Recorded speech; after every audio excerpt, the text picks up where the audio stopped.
policy prescription, and then help me understand how that policy prescription solves that problem.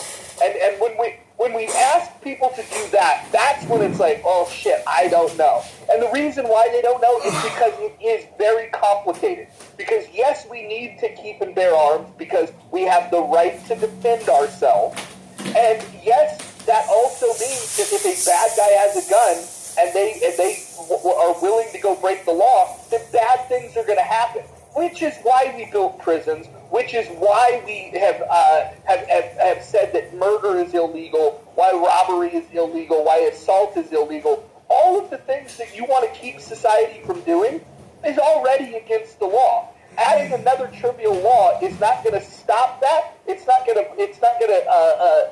impact that in the significant way that people think it is. The issue is, how do we deal with the fact that there are crazy people? And so that's the thing that we need to start asking ourselves. And I don't think the idea of disarming law-abiding citizens is in any way part of a meaningful solution. I was going to say, can I ask a question? Problem, but 1 second. I was going to say, but it definitely may deter those things that we were talking about in regards to the mental evaluation and the fees for the training, especially, I say specifically, no disrespect, but especially veterans who have been to war and stuff like that, and they want to bear arms. A lot of them do come home, unfortunately, with PTSD, and I think that, there should be some evaluation there if they want to have these bear arms. I'm not saying it's going to solve the problem, but putting the cost in regards to, okay, if you want to renew your gun license, it's an extra fee we're adding on here, blah, blah, blah. You have to be mentally evaluated. It will definitely deter and slow down on people getting guns legally. I know the black market will still be there, but I'm just thinking, I don't know what the solution is, like you said, but deterrence, it definitely will slow some of this shit up. Yeah. I have a quick question. Roger, before you do that, I have a quick question related to the Second Amendment. Hold on a second. God. I want to address Scotty in the chat, because Scotty loves Oh, my God. Can I... No, you're going to hold on for a second, is what I just said. I want to address Scotty, who's in the chat, who says that no solutions from these people. For the record, I'm the only one that's actually offered up a tenable solution. But Scotty didn't hear that. What Scotty hears is what he wants to hear. And Scotty's welcome to come up to the stage and tell me that he thinks that my solution that I proposed... Roger, I didn't hear your solution. Can you repeat your solution? Yeah, absolutely. I'm up on stage. Go ahead. Yeah, absolutely. So if people are worried about school shootings, if that's the concern that they have, what we should do, rather than going after a particular gun type that's responsible for 1% of the gun death, and ignores the fact that the gun of choice is handguns, the obvious thing to do is to make schools more secure. We need to harden those targets, and there's a whole laundry list of things that we could do to harden those targets. That is the common sense thing to do if what we want to do. If we're going to say that we want to protect schools, then we have to take steps to secure a school.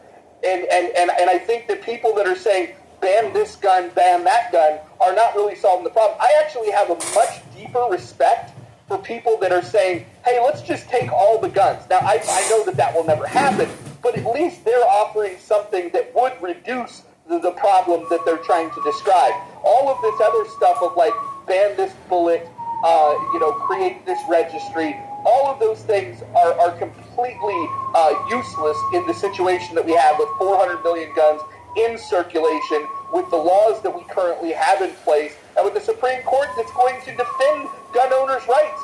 So with all of the realities that are on the table, what we have to do is we have to get serious about how do we secure schools. And for some reason, when that gets brought up, people want to go right back to, no, ban this gun, ban that gun, and we can go through all the reasons why that's not going to solve the problem. But so what is your opposition, Scotty, to gun owners like myself that have been calling for, we need to secure the school? I have no opposition to having more security for schools. But what about synagogues, mosques, bars, concerts? I mean, where does the list end? That's a really good question because synagogues have been ramping up their security for multiple reasons, and here I think we can actually get a lesson from synagogues on how to take security serious. Right? Anytime you become a target, if you have a large crowd, you should take security very serious. And I think part of the problem is that we don't do that. And because we don't take security serious, then when an event happens where security gets breached and a crime takes place that has a large body count, we then have people just saying, "Oh, well, it's got to stop," and then they throw up the. Well, what does that do to the kids? Living in fear with the heightened security like that? What does it do to the kids when they see their friends at school get shot? I mean, like you got to pick the problem you want to fix. Hey, why don't y'all let Dr. Agee ask the question she want to ask? Go on and ask your question, Doc. Thank you so much. I have a question for the Second Amendment people. Whenever people talk about the Second Amendment, they emphasize the right to bear arms part, and I would like to hear them talk about the well-regulated militia part. And I ask this in the context of the previous conversation about training and the response that training would somehow violate the Second Amendment. So if somebody could respond to the well-regulated militia part and how that doesn't support or sustain some kind of regulation through training. Thank you. Yeah. So I think it's quite simple. So when it comes to gun laws, the courts are ultimately going to be the ones that interpret the Constitution and how these things apply. And what I would highly encourage you and anyone on the stage that is concerned with these issues is to go read the important cases. And when it comes to the idea of I'm sorry, but that's not what I asked. I asked your opinion. I didn't ask about the court. I'll give. And I am informed on Heller, McDonald, like I know all that. So I want you to just give me something to work with on my specific. Got it.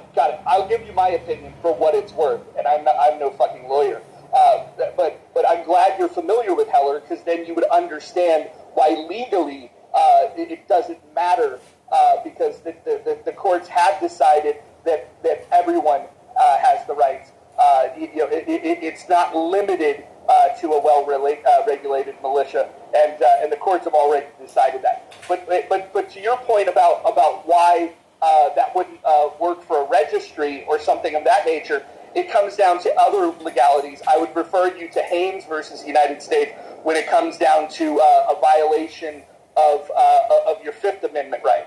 If you cause somebody to register a gun, and let's say I have a Second Amendment right to possess a gun, if I'm then asked if I'm in possession of a gun that's not registered, and someone asks me, is that gun registered? An officer of the law asks me if it's registered or not. I would then be forced to testify against myself, which is a violation of the Fifth Amendment. And so all of these things come down to legalities. And so the issue that people are going to have to contend with is that we do have a Constitution. The Constitution protects our rights. And in order to really have the kind of change that you would be looking for, you would have to get a court to agree with you. And I'm glad, my personal opinion is, I'm glad that the courts side on the fact that of making it extremely difficult for the country and for the states to infringe on your rights. And I'll put it this way: the more that states decide to take the matter into their own hands, that becomes then a personal decision, and which is why I think the 9th and 10th Amendment are so important. Which if you find yourself in a state that has atrocious gun laws that don't allow you to defend yourself to your liking, you should find a state that allows you to do that. And so that's quite frankly the answer to this, is that you've got legal hurdles that you've got to get over.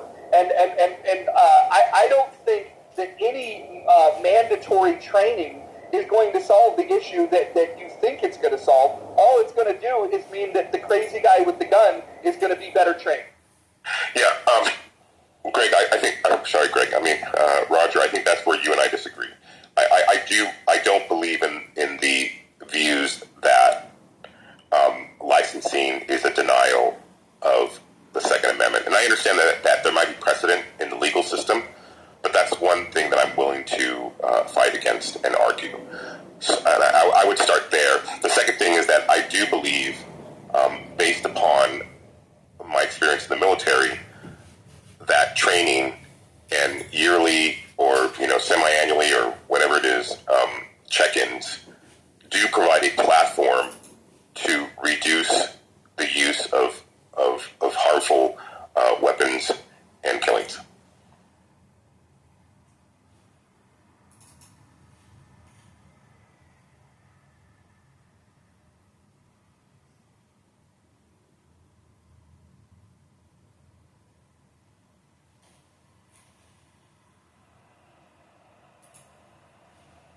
Hello again, everybody. What's up, Scotty? What's up?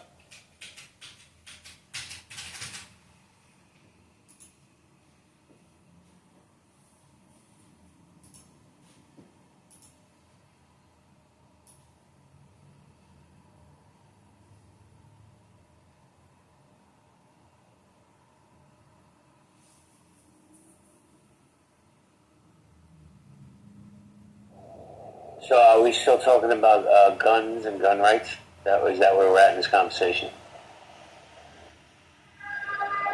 We were, yeah. I'm still waiting on somebody to give a specific policy prescription that would solve the problem, but we haven't heard that one yet. Well, Roger, I know it's very clear where you stand. I still think that there should be some kind. I don't know what I don't have the answer, Roger. I think Americans we've gotten desensitized to these mass shootings, and I think that there has to be something, dude. There has to be something to stop these mass shootings. Do you have an answer to these mass shootings?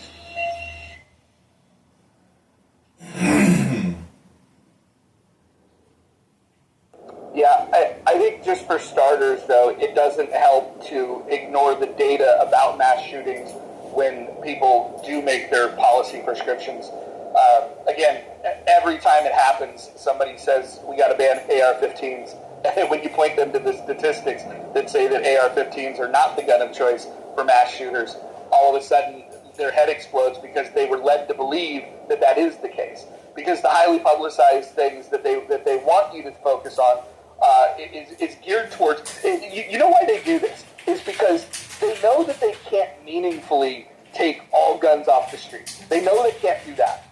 And they know that the overwhelming amount of violence that happens with guns is handguns, and they know that they're not going to ban handguns. You know why? Because suburban housewives keep handguns in their purse, and you're not going to try to take their guns away, because then you'll lose every election from here to fucking kingdom come. So that is why they don't go after handguns, despite the fact that that's what the statistics tell you that the problem is. And so they ignore the statistics, and then they say, oh, man, if we just got rid of this rifle type, everything would be fine. And you know when they haven't put a lot of thought into it is when they talk about things like, when you hear someone say AR-15 and then talk about gun violence, you know that they haven't looked at the statistics. And you also know that they don't know what they're talking about, because if you were to show them side by side an AR-15 and a Ruger Mini 14, and you said, hey, which one of these should you ban? They point to the AR-15 all the time, because the media is